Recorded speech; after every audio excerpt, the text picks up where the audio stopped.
Good morning, everyone. By any objective standard, the violence, chaos, and anarchy in Portland is unacceptable. Yet Democrats continue to put politics above peace while this president seeks to restore law and order. Governor Kate Brown, a Democrat governor of Oregon, said that the president should, quote, stop playing politics, called law enforcement officers secret police, and likened it to, quote, a dictatorship. The governor also called on the president to get his officers off the streets. Democrat Mayor of Portland, Todd Wheeler, said the president is trying to look strong for his base, while you had Democrats on the Hill, Nancy Pelosi, calling these officers stormtroopers, and Jim Clyburn calling them the Gestapo. This rhetoric is unhelpful and gives the violence we have seen a pass. But President Trump will not give the violence a pass. He will restore order where the Democrat governor and the Democrat mayor are unwilling to admit that they have lost control of their city. The well-organized mob in Portland has become increasingly aggressive, especially against law enforcement officers. Individuals have thrown bricks, chunks of concrete, glass bottles, feces, balloons filled with paint, pig's feet, slingshots to hurl ball bearings, and batteries at federal agents and the courthouse. Multiple attempts to barricade officers in the Hatfield courthouse have occurred, attempts to start the structure on fire as well. Use of eyesight damaging laser devices have been used, and strobe lights against federal agents as well. But according to Speaker Pelosi, when asked about the violent removal of statues, people will do what they do. The Trump administration urges state and local officials to work cooperatively to restore law and order. Operation Legend is a great example of this. At the governor's request, we went into Kansas City and surged the area with federal assets, FBI, DEA, ATF, and U.S. Marshals. This was named after Legend Taliaferro, a 4-year-old young boy who lost his life and was shot in his bed tragically. This has been a successful operation that has been waged in his name, including the arrest of wanted fugitives. Similarly, President Trump is taking action in Portland, even though you have a Democrat mayor and Democrat governor unwilling to work with us in this situation. We are surging resources, along with Secretary Wolf at DHS, and augmenting the Federal Protective Service to safeguard federal property. The bottom line is that this president stands with law and order, which leads to peace, and we will not allow Portland to become the new CHOP like what we saw in Seattle. And with that, I'll take questions. John. Kayleigh, 2 questions on Portland. One, the case of Navy veteran Christopher David, who went down because he said he wanted to talk to the law enforcement officers and ask them about the oath of office that they took. He was, as people saw on videotape, he was beaten with a baton. He had pepper spray sprayed in his face. He now has 2 broken bones in his hand. Is the president aware of what happened to this Navy veteran graduate of the Naval Academy? And does he condone that kind of action by these law enforcement officers? Yeah, I'm aware of the details of that situation. Haven't heard the audio of the video, though I've seen it, and I'd refer you to DHS about the extenuating details. We always encourage the appropriate use of force, and we also encourage those in the area to remain peaceful towards our law enforcement officers. And my second question is, where in the Constitution does the president derive the authority to send federal law enforcement officers to the streets of American cities against the will of the elected officials in those cities? Yes, well, what you're referring to is Portland, and 40 U.S. Code 1315 gives DHS the ability to deputize officers in any department or agency, like ICE, Custom and Border Patrol, and Secret Service, quote, as officers and agents. They can be deputized for the duty of, in connection with the protection of property owned or occupied by the federal government and persons on that property. And when a federal courthouse is being lit on fire, commercial fireworks being shot at it, being shot at the officers, I think that falls pretty well within the limits of 40 U.S. Code 1315. So that's a matter of protecting federal property, like federal courthouses in the case of Portland. Does he see limitations to that power? How far does that power extend into the streets of the city of Portland? What are there limitations on that? So under that authority to protect a federal property. Under the law, we believe that agents can conduct investigations of crimes committed against federal property or federal officers. And in the case where you have someone shooting off a commercial-grade firework and then running across the street, we don't believe that extends past our jurisdiction. Yes. Kayleigh, thank you. Yesterday, the president tweeted out an image of himself wearing a mask. He said that wearing a mask is an act of patriotism. No one is more patriotic than him. Then just hours later, he was spotted at the Trump Hotel not wearing a mask. Why did it take him so long, first of all, to be seen wearing a mask in public? And why the mixed messaging on this critical health issue that his own top health officials have said is critical to fighting this pandemic? The president's always been consistent on this, that masks, according to the CDC, are recommended but not required. He has said that he would wear one in the case he couldn't appropriately socially distance, and he wore one and put up the picture on Twitter, as you saw.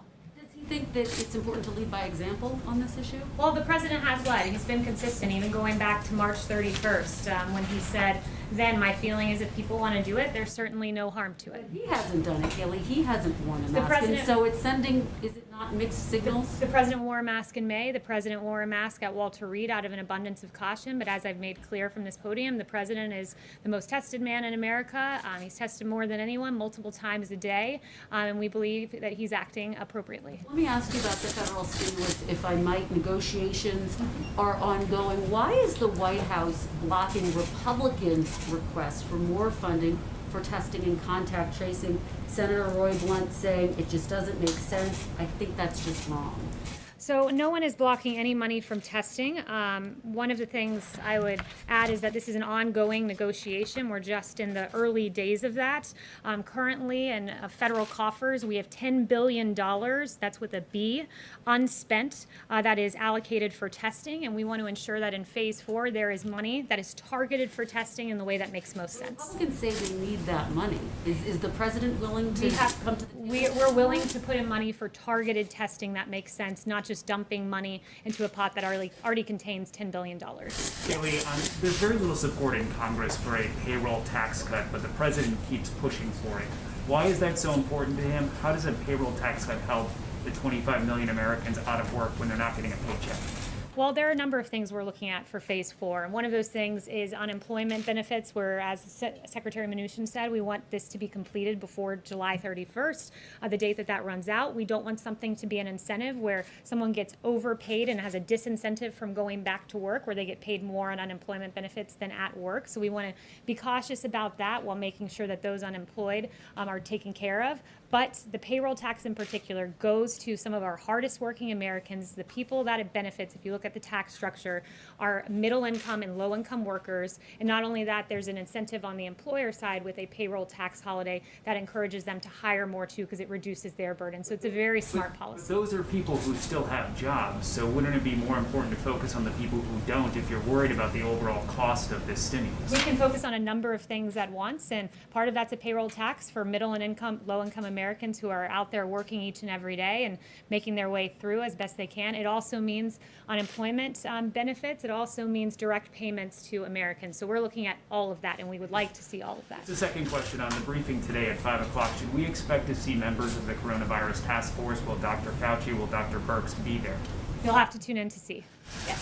Thank you. On Portland, on sending agents to Portland, as well as plans for Chicago, why are these the right people to send? My understanding, these agents often work on human smuggling, drug trafficking, things like that. Do they have the right skill set, whether it's gun violence in Chicago or quelling unrest in Portland? Well, first, let me add, they haven't been sent to Chicago. These DHS officials are currently in Portland protecting a courthouse. We do believe they're the right individuals for that, as does 40 U.S.C. 1315, the United States Code. It's egregious what's happening. The frequency jammers, the pellet and air rifles in Portland, it's being depicted as this peaceful scene. I can assure you it's anything but that, where you've had barricades trying to keep officers in the Hatfield, courthouse, injury to a Border Patrol team member's leg, injuries to the head, shoulder, and back of a deputy U.S. Marshal. A U.S. Marshal impaled his right hand on a board filled with nails set out by the protesters. This is not a peaceful scene. I'm very thankful to our U.S. Marshals and ATF and others who are acting in accordance with a statute and protecting a federal building, and doing so at great cost to themselves. Yes. Thanks, Kayleigh. I have two questions for you on the stimulus. First, since you guys are committed to the payroll tax cut, that seems to be driving up the price tag of the whole package. So is the White House view the $1 trillion figure that's been cited by GOP leaders as a hard cap? Are you willing to sign something that would spend more than that? These are all preliminary discussions, so I'll leave it to the negotiators to decide. The $1 trillion number was cited by Secretary Mnuchin yesterday. But look, this is the beginning stages. We're looking at a number of things, but the president was very clear that he would like to see a payroll tax in there, along with liability protections, tax credits for businesses to bring people back to work and to have safe work environments, and of course, $70 billion for schools to reopen safely, at least $70 billion. And then on the testing piece, what are the long wait times that we're seeing for tests around the country suggest that we do need a massive influx of testing beyond what's unspent, and that the federal government should take more control of the country's testing program? So we do want to see more testing funding, but we want it to be targeted in a way that it gets to the right people who need testing at the right time, not just dumping money into a bucket. So we want more money. We want it to be targeted. But I'm glad you brought up the timing of the testing. I talked to Dr. Birx, and she's very encouraged by the pool testing that's being worked on. You can run 4 to 5 times as many tests in the same period of time by decreasing turnaround times at a minimum of 2/3. So if you took 3 days to get a test result, it goes down to less than 1. If it took 6 days, it goes down to less than 2.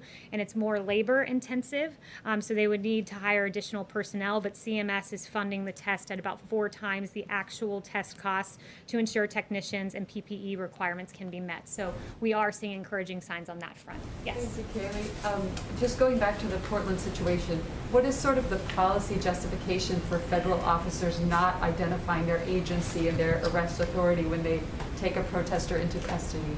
So I've been told by DHS that there is insignia indicating that they're law enforcement. They, in the case you're referencing, did identify themselves to the individual being obtained, but that they don't identify themselves to crowds because it would put them at great risk. And I think you can see that, as I noted, when they're sticking their hands into boards left out by some of the rioters. Yes. Hey, Kayleigh. On June 16th, a little more than a month ago, the White House, via the Vice President, published an op-ed in the Wall Street Journal. The op-ed said that the media has tried to scare the American people about the coronavirus. It talked about low positivity rates and declining case numbers in half of the states. There have been 25,000 additional deaths since that was published. Does the White House still stand by that op-ed? And then just more generally, what happened here at the White House and the administration in the last month when the message was that this was a problem that was on the mend and being addressed, until now with the exploding cases we've seen and 141,000 deaths? Well, the White House has always been very clear-eyed that as we reopen, we would see embers and in some cases fires. We've been very aggressive in addressing that, sent out 19 teams to go to emerging hotspots. Dr. Birx has been to 9 states. She does a lot of extraordinary work on that front. So we've been clear-eyed that as we reopen, we would see embers and sometimes fires, but we're encouraged that when you look at case fatality, for instance, we're below the European Union, we're below the average of the world, and I think that that speaks to our incredible work with therapeutics and our incredible work with testing, 46 million tests. The number 2 in testing in the world is India at 13.79 million. Do you still see the main problem, as the op-ed pointed out, as the media trying to scare the American people over coronavirus?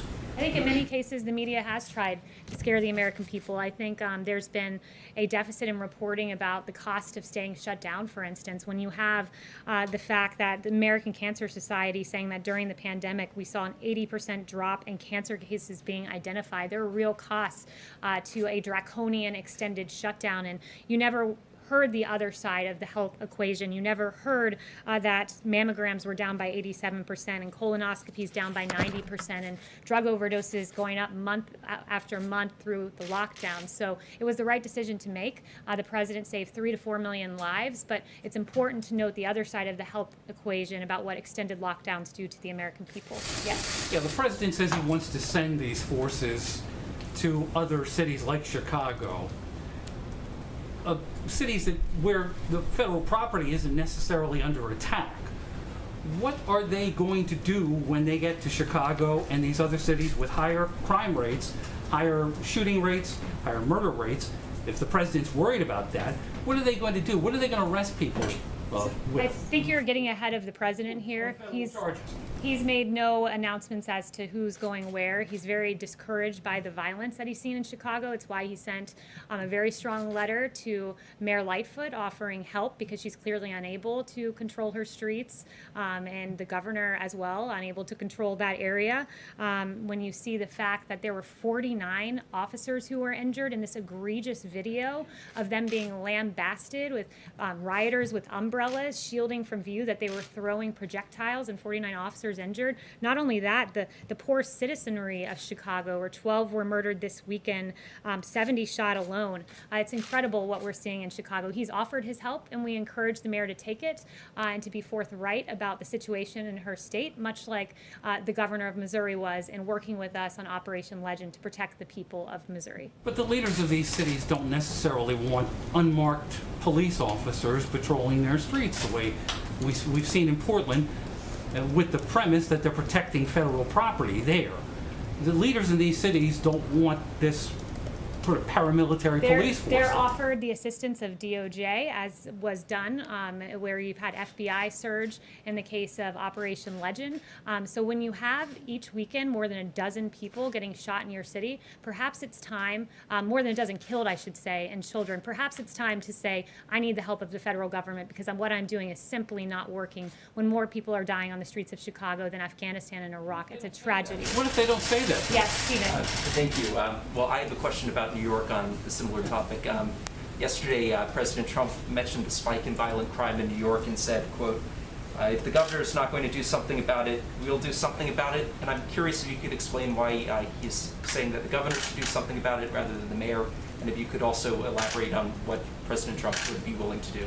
Well, he thinks the mayor and the governor should work together to take control of the streets of New York City, where in some places we've seen 600% surge in violence over last year. So he thinks they should work together. It's ultimately the power of the mayor to enforce, and the governor to enforce the police power of their states. That power rests with them, but they can partner with the federal government in the event they're unable to control the violence in their cities. And that's certainly what we've seen from Mayor de Blasio, who seems to have not a hard time criticizing police officers, but an awfully hard time controlling the streets of New York City. Yes. Hi, Kayleigh. Thanks so much. I have two questions on Notice and Cooler for today, one for myself and one for a colleague who cannot be here because of the social distancing. Governor Gavin Newsom was one of the few Democratic governors to bring in the National Guard and arm them after the riots and looting in early June, as compared to Seattle, where they didn't arm the National Guard. The Guard was posted at Los Angeles City Hall as a show of force, and within days the violence had quelled. Why not just invoke the Insurrection Act and have a big show of force rather than these more secretive operations? So I'll leave that to the president. We don't have secretive operations going on. It's very clear what's going on in Portland. It's very clear what's happening in Kansas City. But with regard to the Insurrection Act, look, we believe that it should be governors and mayors doing what they have the constitutional power to do. The police power rests with them. So it's up to this president whether he ever decides to invoke that. But governors and mayors really need to step it up, particularly in Democrat cities where Democrat streets are out of control. And then the one for my colleague, John Gizzi at Newsmax is asking, what are the president's thoughts on John Kasich supporting Joe Biden in his plans to appear at the convention? What was for that? him? I didn't hear the last. John Kasich is supporting Joe Biden, and he plans to attend the convention and support the Democratic convention. So that would be a question for the campaign, but this president's quite proud of his record in the Republican Party and quite proud to have the support of 96% of the party, more than any predecessor in the history of the Republican Party. Yes. Thanks, Kayleigh. You said earlier that the president was tested multiple times a day. We knew he was tested daily, but can you elaborate on that? How many times a day is he tested? He's tested often. I'm not going to read out exactly how many times he's tested a day, but sometimes it is more than one time a day. Yes. Yesterday, the president said that when he was previously doing briefings, we had a lot of people watching, record numbers watching in the history of cable television. And I was wondering if ratings are factoring into his decision to restart the briefing, and if he is the best person to get accurate information about the virus out to the public, given previous statements at briefings like his speculation that disinfectants inside the human body could work as a treatment, which medical experts say is not the case, and claims that the virus will just disappear. Well, the president is the right person to give information to the American people. He was elected by the American people. He's been a leader on this. The fact that we've we've outproduced on ventilators, so much so that we have an extraordinary number in our stockpile, and we're giving ventilators out to the rest of the world, that we lead the world in testing, 46 million tests, more than that at this point. The fact that he's broken down bureaucracy to get a vaccine into phase 3 clinical trial, that because of him we have remdesivir and convalescent plasma and dexamethasone and other therapeutics. He's the right person to give the information to the American people, and boy does he get the information to a lot of the American people during his briefings, as noted by the ratings, as he himself pointed out. Yes. The U.S. Trade Representative is planning additional tariffs against Europe in the old dispute about aerospace subsidies. Is the president committed to impose additional sanctions, considering that Europe would answer with additional sanctions, tariffs as well? So since that's pre-decisional, I won't get ahead on any administration announcements on that front. Yes. Kayleigh, I have a couple of questions. The first one is the president in the last few hours tweeted about the concerns about mail-in voting. So he's obviously concerned about the integrity of the U.S. election and certainly internal sabotage. But why are we not hearing from the president about the fears about external sabotage? For example, coming out of the UK today, there's a parliamentary committee report that says that Russia influenced the Scottish referendum. There are questions about Brexit. But we've really not heard the president put the Kremlin on notice with respect to the U.S. election. Will we hear from him today on that? The president's put the world on notice that our election systems must be secure. This is under this president in 2018. He articulated the first full cyber strategy for the United States since 2003. In 2019, he extended the National Emergency Declaration on Foreign Election Interference. He routinely engages with Congress on election security, participating in at least 26 elections security-specific hearings. He signed legislation, $71 million, and so on and so forth. And that's quite a contrast to the Obama-Biden administration, who, when told of meddling in 2016, did nothing. And in fact, Susan Rice told the White House cyber team to stand down and, quote, knock it off when they floated options to combat Russian cyber attacks. And even Obama's cyber chief, Michael Daniel, has confirmed the stand down order. It's been in office now more than 3 years. I'm asking what's been done now. And given these fresh concerns, what are we going to hear from the president on that? So what's been done now? I just listed off 3 or 4 things for you, and I'm happy to go through more. We can talk about the $71 million in legislation on election security. We can talk about the $15 million for election reform activities. We can talk about legislation making more than $805 million available to states. And when it comes to mail-in voting, I would point you to the fact that there's a Wall Street Journal article just out today, and it talks about the dark omen for November and the absolute catastrophe in New York City, that we are a month into the election after the voting, and we still don't know who the winners are of some of those races. And Governor Cuomo decided that he would prepay postage for the ballots, and what that meant was that the post office didn't put a postage stamp noting the date of the ballot. So as they're collecting these ballots in for a month, as you asked me about this, so I'm going to answer.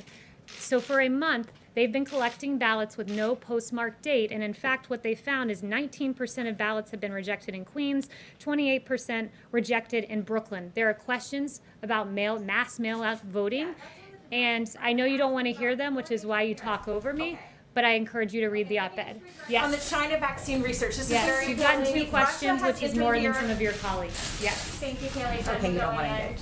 In St. Louis, the McCloskeys have been charged with felonies for waving guns at protesters. The Missouri Attorney General is vowing to dismiss these charges. Where does the president stand on this? Yeah, the president, I asked him about that this morning, and he said it is absolutely absurd what is happening to the McCloskeys.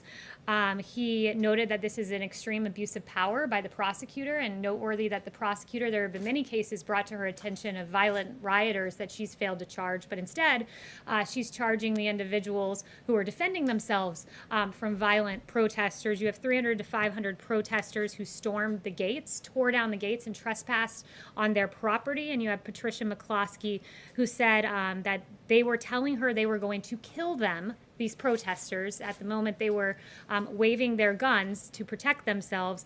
They were going to come in here, she said. They were going to burn down the house. They were going to be living in our house after I was dead. And they were pointing to different rooms of the house saying, that's going to be my bedroom, that's going to be my living room, and I'm going to be taking a shower in that room. So they were completely within their right, and it's an egregious abuse of power on the part of the McCloskeys. Turning to a different note, I just wanted to highlight some great work being done by senior advisor Ivanka Trump. There are nearly 40 million boxes that have been put together by the Farmers to Family Food Box Program, a great partnership to help families in need in this country. And yesterday you had Ivanka Trump visiting the DC Dream Center and personally distributing a number of food boxes. The distribution resulted in 1,000 boxes delivered to the DC community. And we thank Ivanka for the great work that she has done there. And finally, I just wanted to note something on COVID. Dr. Birx is an extraordinary doctor who served this country, dedicated her time to serving our country as an Army colonel. She served as an ambassador to PEPFAR, where she spent her life fighting AIDS and HIV abroad. And it is appalling, the attack that I saw on her in the New York Times based on no facts. And Dr. Birx, for weeks, has been sending out this data to governors, 400 pages of data to our governors so that they have the best information to make the best decisions for their people in their respective states.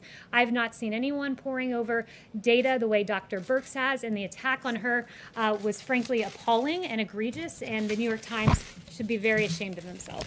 Kayleigh, what is the president signing at 12:15 today?